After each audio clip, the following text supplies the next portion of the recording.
Hello, thank you for joining us and welcome to another episode of A Focus on Careers.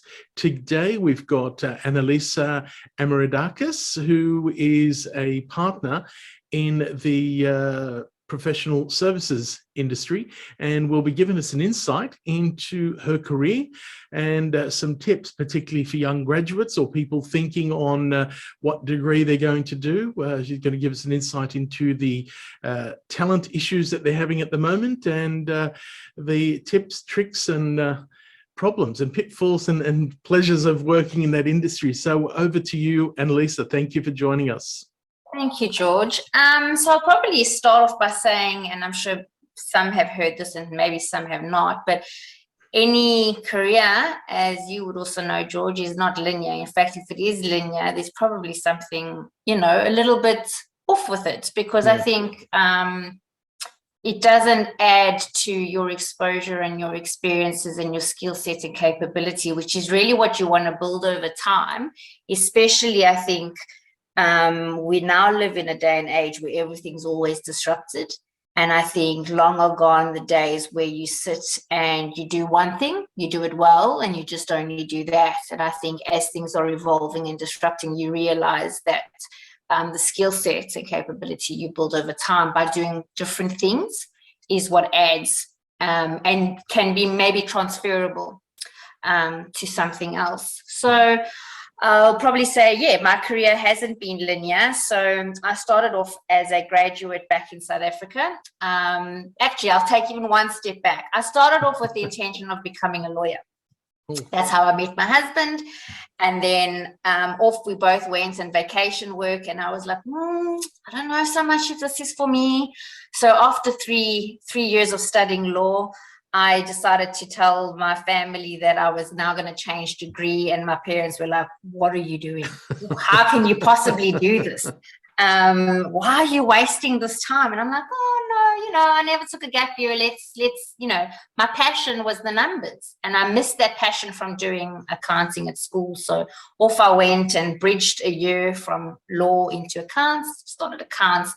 And then that's when I got into vacation work with the firm in the mid-tier in South Africa, and started off my journey there. Mm-hmm. And I suppose what I brought to it every day was just enthusiasm.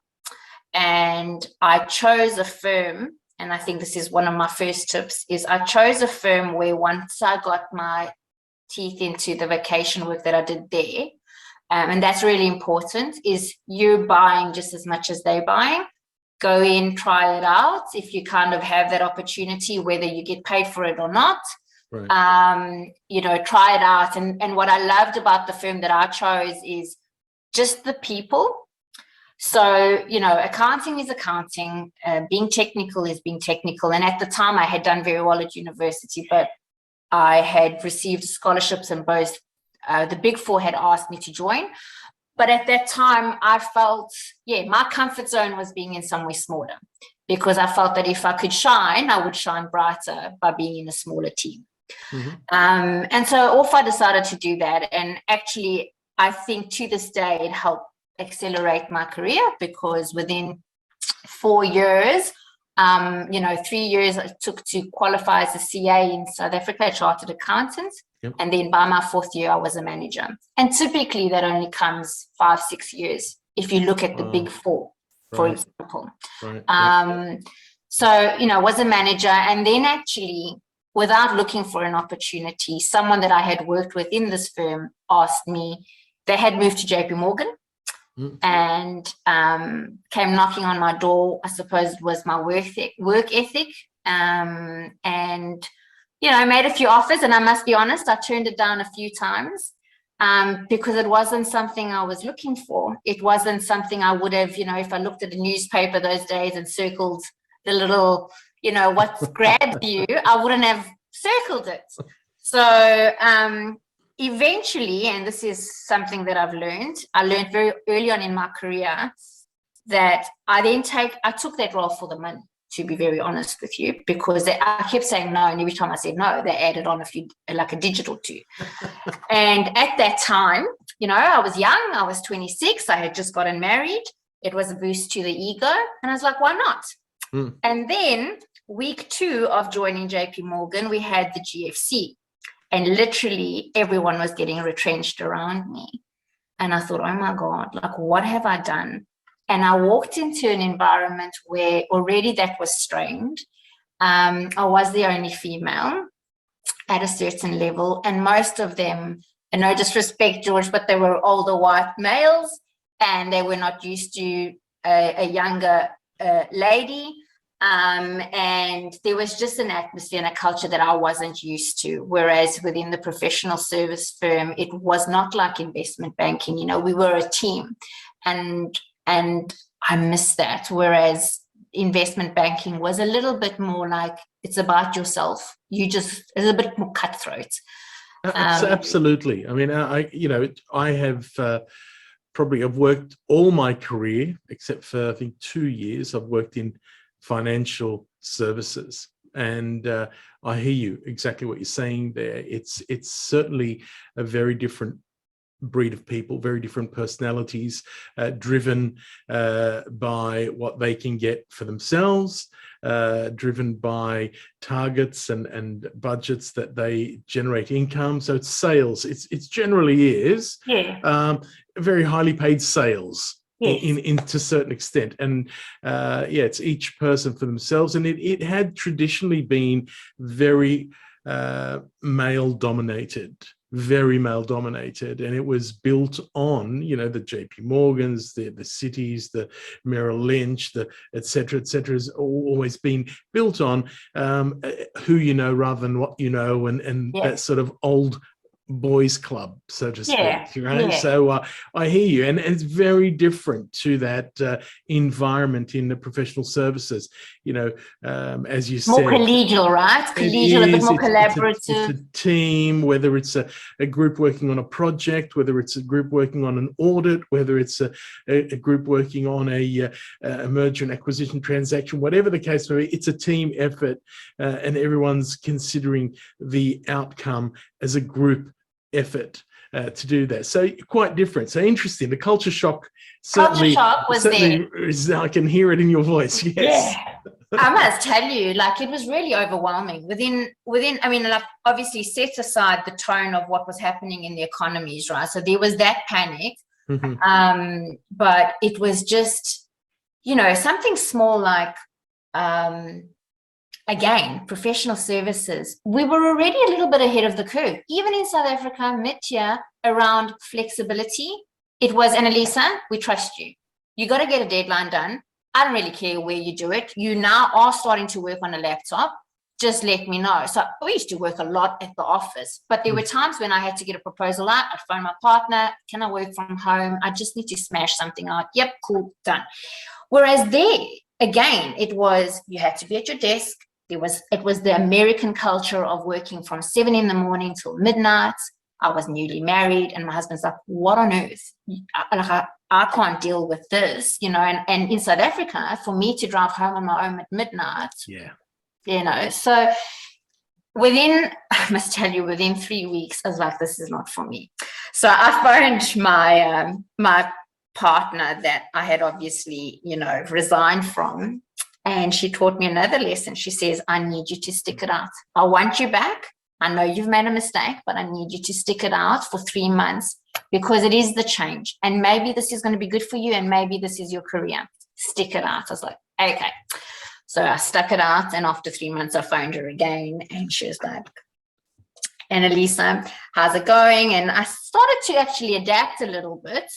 And she says, well, why don't you give it another 3 months, and then we can talk again. And in fact, after then, at the 6-month mark, I said to her, look, as much of this was a mistake, it's the best thing I could have done, because it's made me realize what my path is. And I knew that for me, it was going back to an environment where, because I enjoyed the technical things, I wanted to be back in an environment where I'd always be at the forefront of the learning.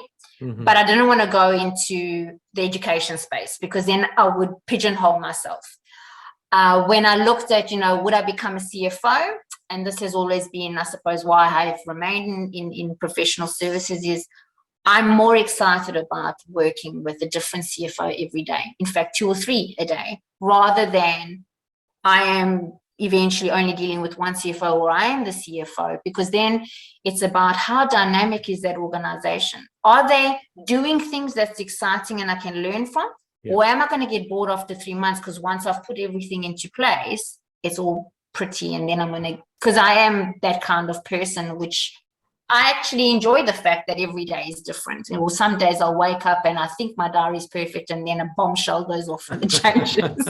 It's interesting, because this has been a common theme throughout the people we've had on these sessions. The fact that a lot of people make that decision that they don't want to particularly be stuck with facing one group of people and working with it, rather the diversity of having something new every day, something different every day.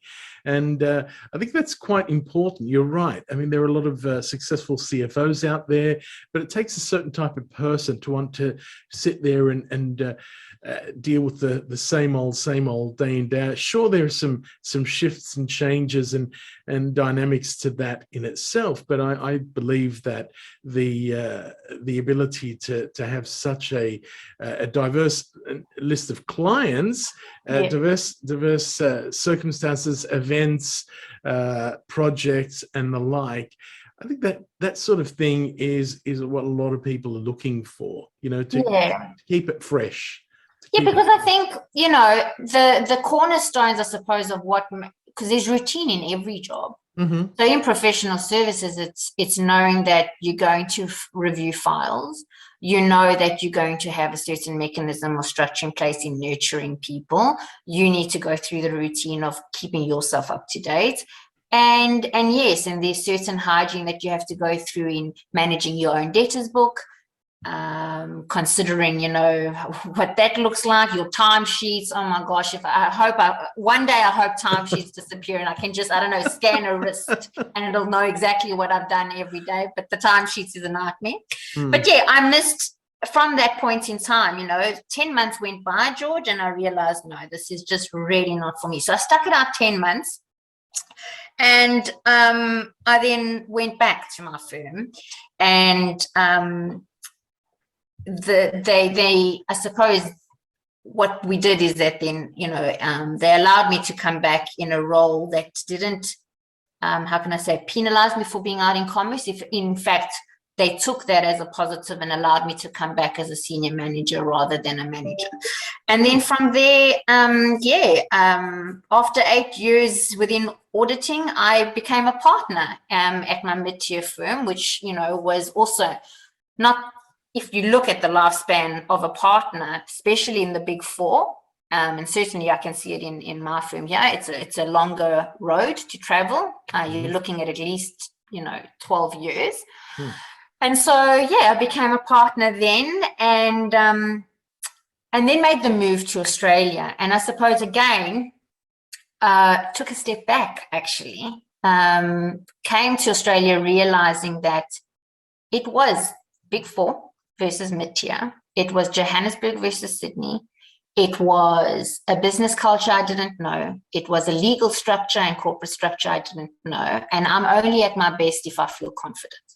And I put myself forward to take a more junior role, to then give myself the ability to settle in and set myself up for success. And that was a bit hard, because then, those around me, such as my parents, didn't understand that. Maybe also a different generation. They're like, why are you going backwards? People that when I had resigned at that firm, again, they were like, why are you taking a more junior role? So I think everyone's mentality is a bit different around that, but that's what I did. And as I say, it's not linear. I think what you've been talking about there is very important. There's a couple of things that we want to make sure that young people out there understand, or people making decisions on career and jobs, etc., understand. There's one that is you took a risk. You jumped from where you were comfortable and you moved into the investment banking business. You stuck it out.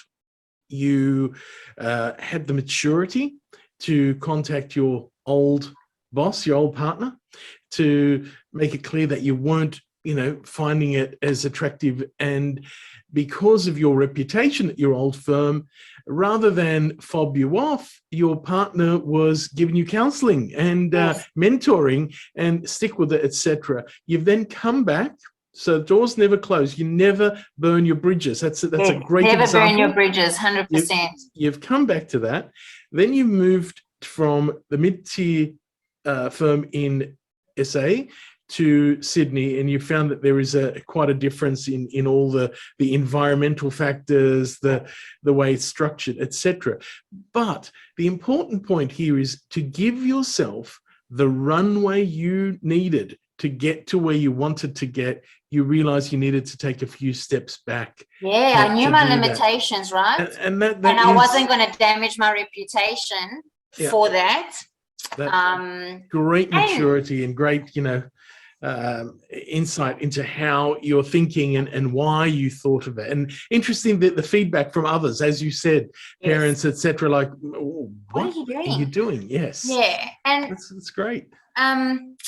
It was actually, it was probably my kids that made me realize I can't bite off too much. Otherwise, I'll honestly not cope, because I was coming to a place with no support structure. So I think that's one thing I will say, and something I really always tell my teams that I coach, is you really do need to look after yourself before you look after everybody. And I know my work ethic. I will throw myself everything, 150% of me, even my shadow behind me, into my work.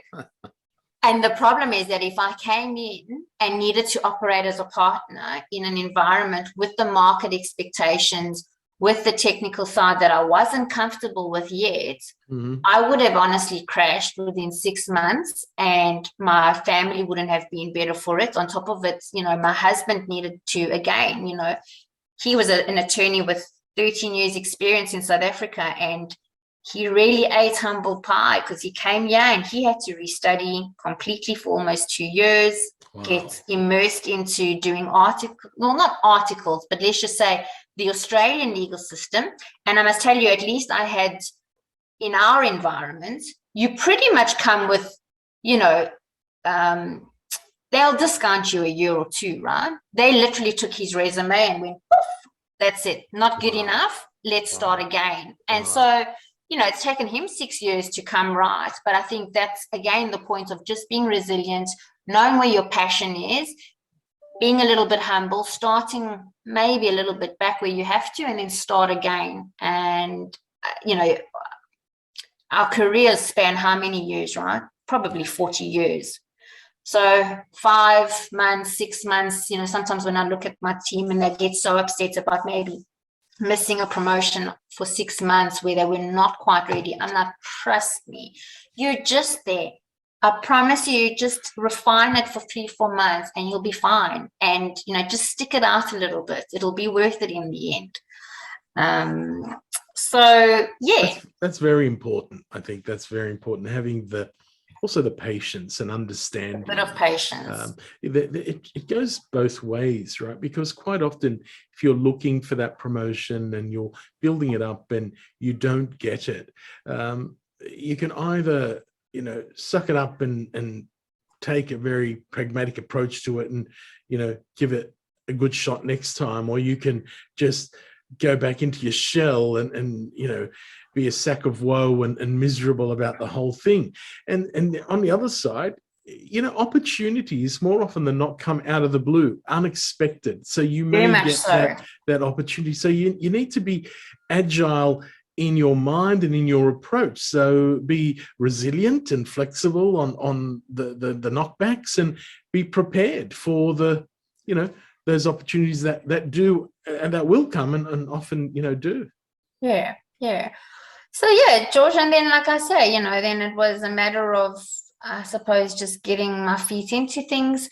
Now I was 10 years in a firm. I grew up there. I was the person that went from a graduate on a certain client and eventually became their partner. Wow. And then now starting again from scratch. And sometimes it was a bit difficult because taking that step back, you realize two things. One, you're more senior than certain people, yet you're actually asking them all the time for, like, how does this work? What's going on in this place? And, so there's that. And sometimes you just need to suck it up, like you say. And then the other thing is, what I really had to learn is I was used to making decisions because I was the partner for 3 years. And now all of a sudden, I knew I had the capability on smaller jobs. And so I was just doing. And the partner's like, Elise, I'm really happy that you're just doing. Maybe just communicate a little bit more up again. Like, you're forgetting to communicate up. And so it made me quickly realize within the first month, communication is everything. And it still is today. Yeah. And gosh, have we learned what it means to communicate when you're not face to face, right? On like a platform like we're doing now. Digital communication and remaining connected, even when you're not in the same space or you're having a difficult, courageous conversation with the clients about, you're not happy with their position on something, or you're not happy about the fees that you've been given something. Those are hard conversations to have on a screen. So communication. That's what I wanted to ask you. I think there are two things from that. Understanding how to navigate the organization, the matrix within the organization is important, to not overstep your mark and be respectful and understand those, because that could be a significant to your detriment significantly if you make the wrong move. So understand that's important. The other thing to that point you just made now, I remember, sitting in a room with the partner and the audit team and discussing issues where you can discuss them quite, eye to eye and talk, and you can sense the body language of the individuals and the tones, and you can go and grab a piece of paper and go down the stairs and have a coffee and chat further on it. You can sense the mood, right? Exactly. How have you been able to, I guess you're not going to be able to replicate it, but how have you been able to compensate throughout these last 18, 24 months? So initially, it was a massive learning curve. Not because we weren't used to working away from each other. We always did it. We were on site. We were away from the office. So that was normal. And we all used to work, a little bit at night or whenever you had to. But what happened all of a sudden is, as a partner, you walk in and you can feel the mood of the room. Either you need to put a fire under people and say, right, guys, we need to get moving. Or you need to just put the stress down and say, hey, guys, it's okay. You know what? It's a deadline. We're not saving lives. Let's just chill. Let's just communicate to the client. They haven't given us what they need. Let's go for a coffee. Let's take them for a coffee, and let's just temper the mood down. Yeah. And that disappeared. Yeah. So what we did initially is we kind of created a bit of a social committee around each team, where we would kind of do half an hour during the day, where even though everyone was working away from each other, would get together and listen to some songs for, like 20 minutes, just speak a bit about our day to bring the fun back.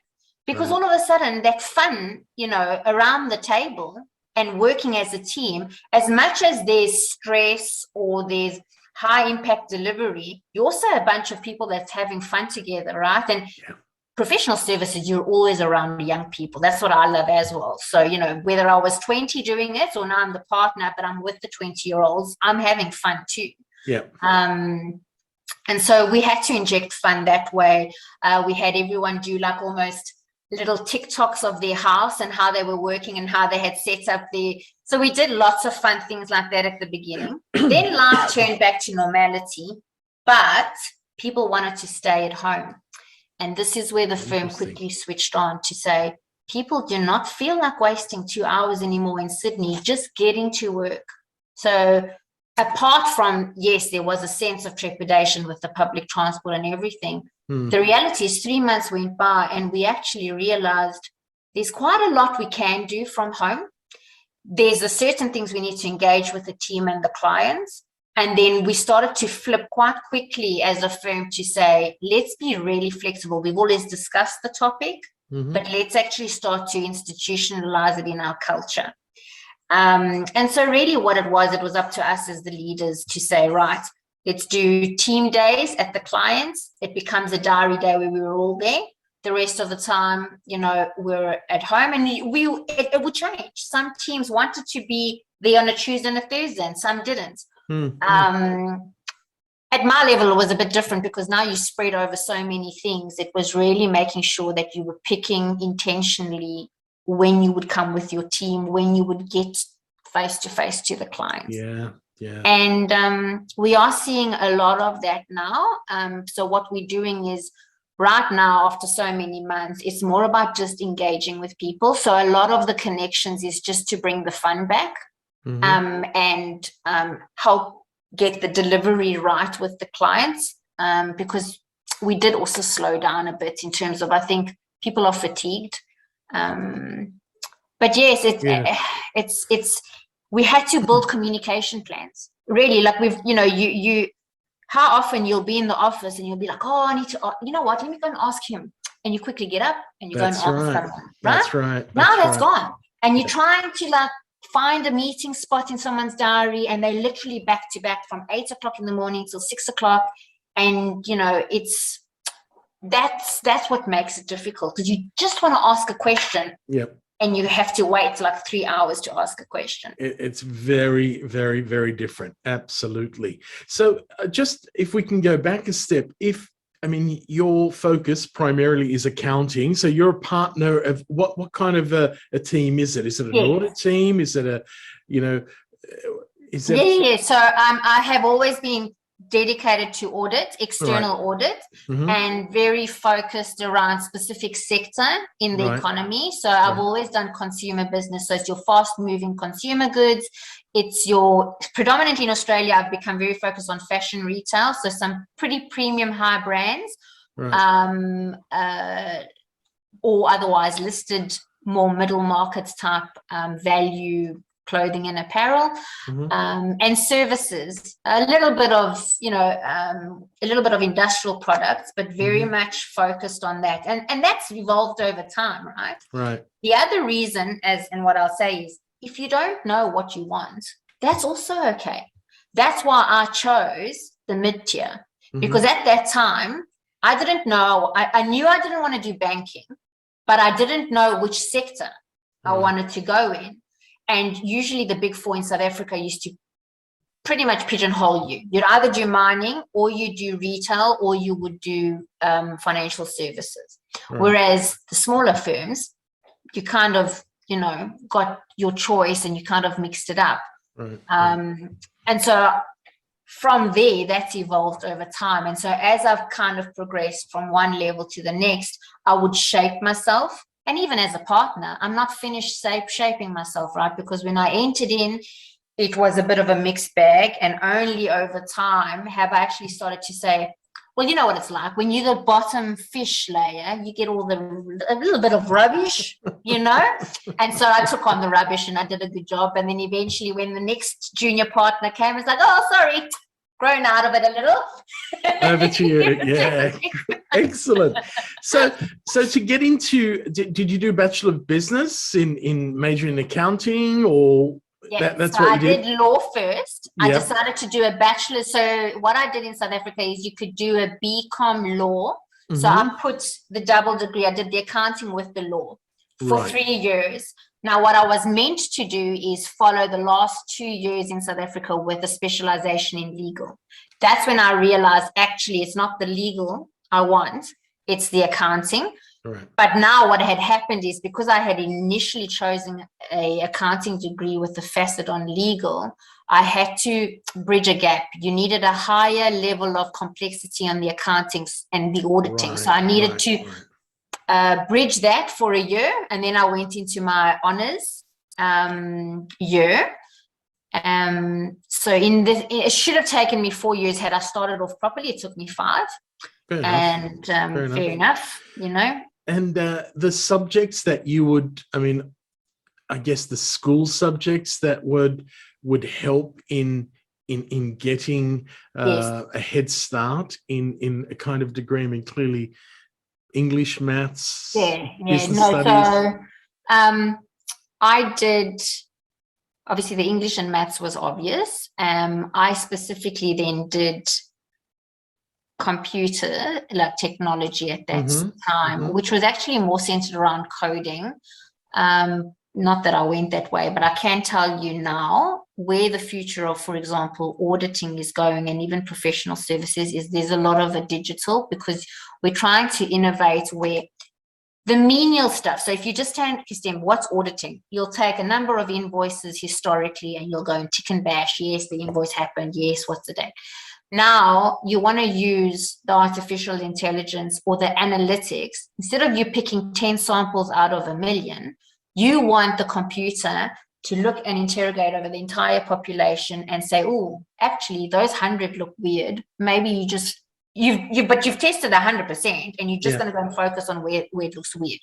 So I would say nowadays, definitely think around the data analytics piece. Something digital has to come into it. You need to be proficient with Excel. I mean, you barely take a note anymore in writing. The pivot tables and VLOOKUPs and all the rest of it. Yeah, I was going to ask you, like with technology, because you would decide on a sample size, whether it's invoices, whether it's payroll, whether it's creditors, debtors, whatever the case may be, and it was always a hit and miss. There was some sort of science behind the madness, and we're going to pick these 1,500 termination payments and check those, or this. So it was hit and miss. But I guess what you're saying, that's great. I mean, if you can get the artificial intelligence around it to sort of, with the machine learning, you're putting all the inputs in there, so it's building up a good database and it knows exactly what is standard, and anything outside those parameters start to look unusual. But where we come in brilliant. Is we need to use our brains to make it a bit bespoke. So for example, I've gone into a university now, which is I haven't done education in about 7 years, but I was thinking, okay, if, for example, every student has to put a TFN number, for example, at the university, could you have fake tuition through, should I interrogate like students with no TFNs? You need to start to think a little bit out of the box, right? So the digital and that space is pretty important. And then look, some people have a different view on this. So South Africa, you had to have accounting to even start doing a BCom accounts. And I must tell you, you walk in and they say to you, look to your left, look to your right, and only one of you will be here in 4 years' time. Because the reality is that it's 20 years ago, the book of accounting standards was maybe there were 20 chapters. You now are in volumes, right? It's like it does your head in. Yeah. And it's created specializations even within us. So for example, I've focused primarily on one sector so that I can just focus on 15, 20 standards as opposed to 100, because it's just impossible to be very good at giving guidance otherwise. Yeah. But to your point, accounting, I personally believe you need it. Because at least you've got the basics, and then when you get into the technical standards in year 2, you just adapt easier, because if you're still trying to understand debits and credits, it's just very confusing. It's a struggle, and you're right. And I think that certainly having worked on, in an international organization, I know that you need not only to look at the local rules and regulations, but you need to look at, if it's a US listed company, if it's a European company, the BaFin in Europe, and the SEC and the FSA in Japan, they all have different rules and different, on booking revenues, and so it's important. You're right. It's grown exponentially. No longer did you have the three little blue. I used to have 3 blue accounting standards for the institute on my shelf, and now you couldn't. you couldn't. Oh, exactly. And also when I started auditing, I'd say for the most part, you were on a very big job if you came across a consolidation. I must tell you, most jobs today have a consolidation in it. So again, because everything is becoming like these global groups are just becoming, the world's becoming smaller and smaller. And to be quite honest, I think the fact that I did law for 3 years helps you read and interpret, you know, to your point, different regulations. Absolutely. And it's a life skill. You know, how often do we nowadays, you enter in contracts with the bank for yourself, your own, you know, your home, this, that, the other. It really does help you kind of navigate and read the way lawyers write. It was interesting. We had someone who was a leasing executive a couple of episodes ago who did university and did some law at university. And when she came out and she was in the leasing, you know, property, commercial property leasing, the legal side came in so handy for her in negotiating contracts, liaising with the solicitors and so forth. So you're right. I mean, these things all, they're not a waste of time. And the fact that you did that law and then you did the accounting and you came through, I mean, they're complementary skills. And I think they put you at a far greater advantage there. Yeah. So what are you said earlier, it's a young people's game. I mean, generally speaking, whenever we have audits come in, there'd be the partner and then there'd be this whole lot of either graduates or young, you know, bushy tail, just getting into it, you know, excited young people. So you have internships and you have graduates and you go to the universities and you know, wave the flag to hire and things like that. Correct. And we've got the vacation pools where, in fact, now vacation has just started now. They did a week with us to induct them. You know, we buddy them up. We give them someone at their level. We give them a coach who would be me, or any other partner.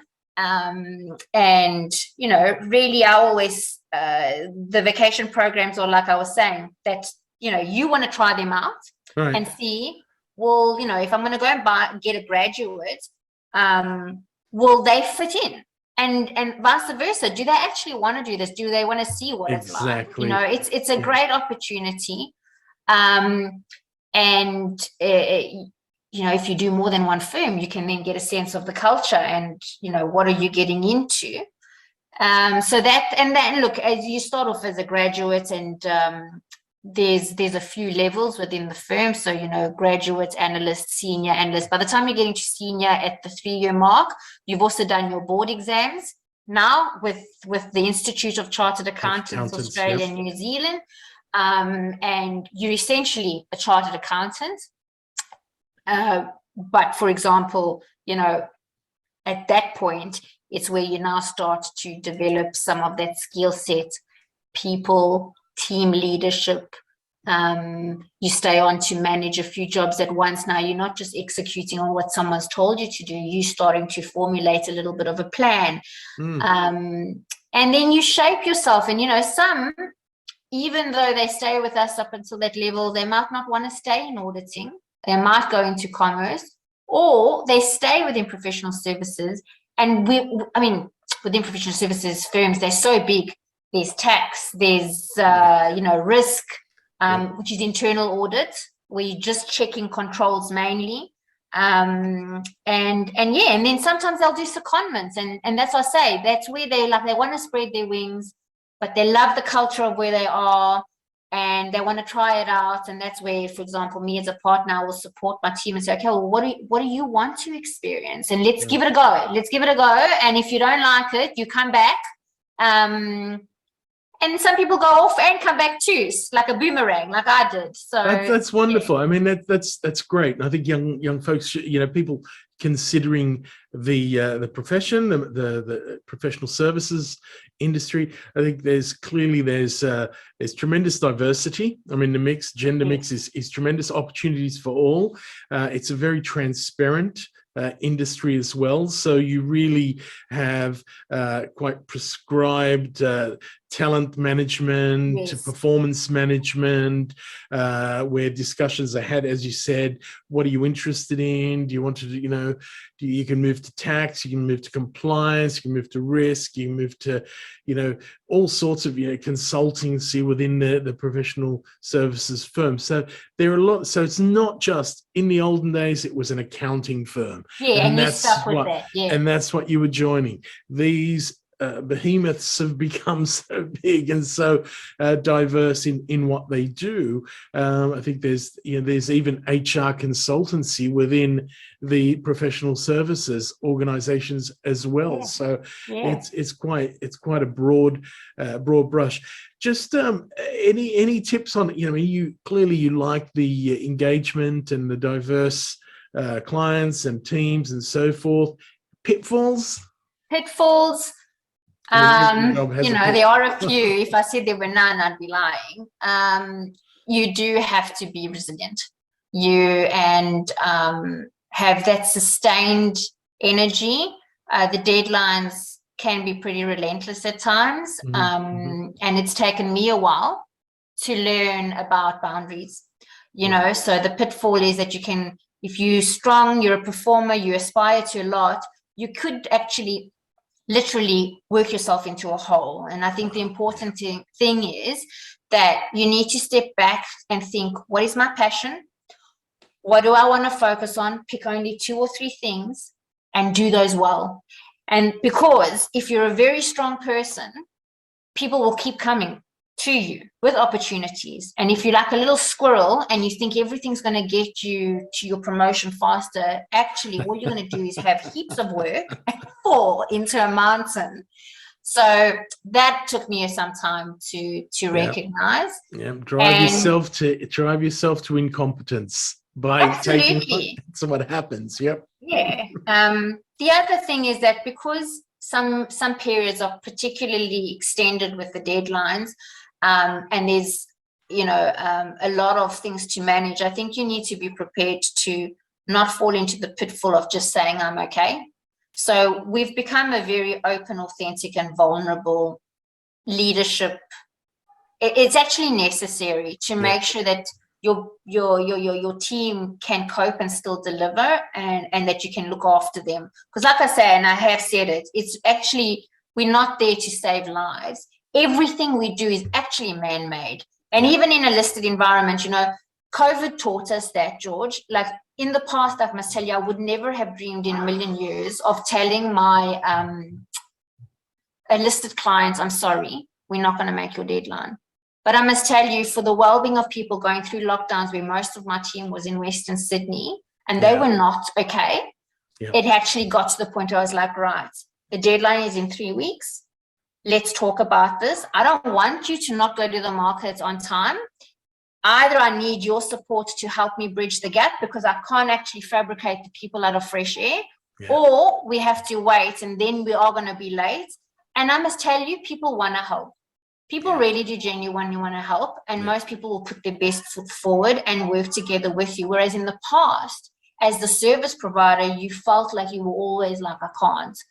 And so that is something we have to overcome and be prepared to show a bit of vulnerability, because otherwise, honestly, you will not manage in a relentless environment. Well, that's being honest, open, and managing people's expectations. I think that's one thing that we've really learned through all of this, more and realizing that people understand. If you manage people's expectations, give them the background, 99% of the time people are going to say, right, I get it, no problems at all.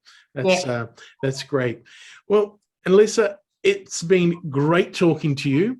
Thank you. What we would love to do is to have, if possible, one of your grads to talk and give us an insight into their experience coming through and just starting. That'd be great, but we can talk about that another time. Awesome. Your journey has been inspirational, really.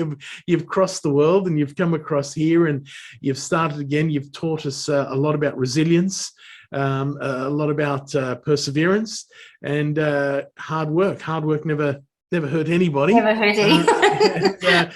And also, thank you to your puppy that didn't bark throughout the entire session. Thank you, very good. And even my kids, I said to them, you know, you're allowed to be on the iPad now. Just keep it down with your friend on the other side of the Zoom call, and they've really done well. So that's fantastic. Well, thank you. If anybody's got any questions for Annalisa, please drop us an email at afocusoncareers@gmail.com. The email address is in the description below. As usual, please subscribe and get notifications when great career professionals will talk to us, and you get the latest. Annalisa, thank you so much for your time again. George. It was a pleasure. Really, really appreciate it. And I look forward to catching up with you again. Okay, thank you. Thank you.